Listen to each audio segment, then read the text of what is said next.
हुजूर पाक सल्लल्लाहु अलैहि वसल्लम ने इरशाद फरमाया कि एक शख्स के 3 भाई थे, एक बड़ा भाई था, एक दरमियाना भाई था, एक सबसे छोटा भाई था।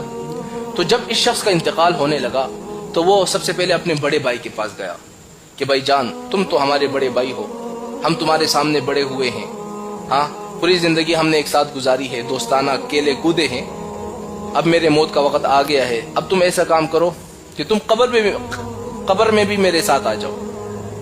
तो वो बड़ा भाई कहने लगेगा कि नहीं, मैं तुम्हारे साथ कब्र में नहीं आ सकता, हाँ इतना जरूर कर सकता हूँ कि जब तक तुम जिंदा हो, तुम्हारी जान में जान है, तो मैं तुम्हारा भाई हूँ, मैं तुम्हारे साथ हूँ, जैसे ही तुम्हारी रूह निकल जाएगी मेरा तुम्हारा ताल्लुक खत्म। अब वो शख्स मायूस हो जाएगा, फिर वो अपने दूसरे भाई के पास चला जाएगा जो उसका दरमियाना भाई था, और उसके पास जाकर कहेगा कि भाई जान, तुम तो मेरे बहुत प्यारे भाई हो, पूरी जिंदगी हम एक साथ गुजारी है, एक साथ केले कूदे हैं, बड़े हुए हैं, अब मेरे मौत का वक्त आ गया है, तुम ऐसा काम करो मेरे साथ कब्र में भी चले जाओ, मुझे डर लगता है।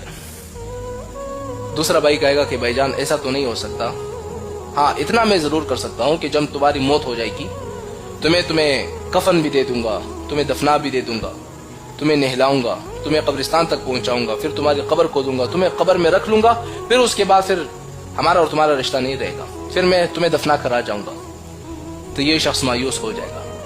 फिर ये शख्स अपने तीसरे के भाई के पास चला जाएगा जो सबसे छोटा था, और उससे कहेगा कि भाई जान, तुम तो मेरे छोटे भाई हो, मैंने तुम पर जुल्म भी किया है, तुम्हें मारा पीटा भी है, हाँ कई दफा मैंने तुम्हें मारा है, तो तुम ऐसे काम करो, मेरे मौत का वक्त आ गया है, तुम ऐसा काम करो मेरे साथ कब्र में भी चले जाओ, मेरे साथ कब्र में रहो।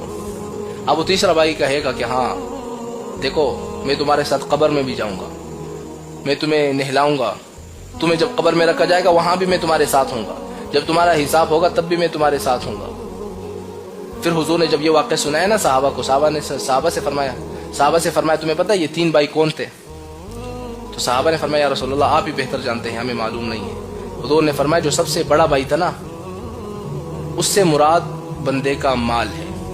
जब बंदा इस दुनिया से जाने वाला होता है ना, तो बंदे का माल दौलत उस बंदे के साथ ही होता है। जैसे मर जाता है तो उस बंदे का माल दौलत बच्चों में तकसीम हो जाता है, उस बंदे का ताल्लुक सिर्फ जिंदा होने तक ही होती है, जैसे बंदा मर गया दौलत चली गई हाथ से। फिर हुजूर ने फरमाया जो दूसरा भाई था ना, जिसने कहा था कि मैं तुम्हें नहलाऊंगा भी, कब्र में दफना भी दूंगा, उससे मुराद बंदे के रिश्तेदार है। बंदे के क्या है? रिश्तेदार है। बंदे के रिश्तेदार क्या करते हैं? नहलाते भी हैं, धुलाते भी हैं, फिर कब्र तक पहुंचा देते हैं, दफना करा जाते हैं। फिर हुजूर ने फरमाया जो तीसरा भाई था ना, जिसने कहा था मैं तुम्हारे साथ कब्र में रहूंगा, हिसाब किताब में मैं तुम्हारे साथ शरीक हूंगा, हुजूर ने फरमाया उससे मुराद बंदे के आमाल है, अच्छे और बुरे आमाल, जो बंदे के साथ कब्र के अंदर रहेंगे।